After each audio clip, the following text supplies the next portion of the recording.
Da jeg gik i folkeskole, brugte jeg al min energi. Kan du ikke lave noget for i hår blot?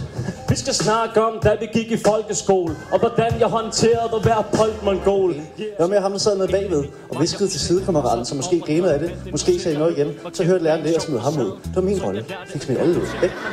Væk med alle. Har man brug for at nedgøre, er det ingen hemmelighed, at den der nedgør nok er endnu længere ned. Man er ikke stærk, hvis man er en af mobberne. Man er stærk, hvis man er den, der går ind og stopper det. Så på et tidspunkt stod jeg også i idræt med selvgående bukser og blåt hår og tænkte, der er et eller andet galt her. Selvom at jeg gik efter at fortælle en joke, hvor alle grinede med, så var vejen hen til joken.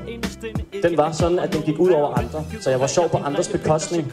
Så der sad jeg pludselig alene med min Pokémon og tænkte, så er det bare dig og mig, Pikachu. Det er mærkeligt det her. Hver dag blev han mobbet helt uden grund. Trådt på med hele klassen som publikum. Ikke engang uden for skolen fik han et pusterum. Han blev så stille, man skulle tro, han havde slugt sin tunge. Og min far kan tæve din far, det er ikke et argument, der virker nu. Hvis jeg er i byen, eller kommer i fyr ind til mig og siger, prøv at høre, hvad kloger du på? Jeg kan ikke kigge på ham og sige, min far kan tæve din far. Tak skal jeg have. Man er stærk, hvis man hjælper ofrene.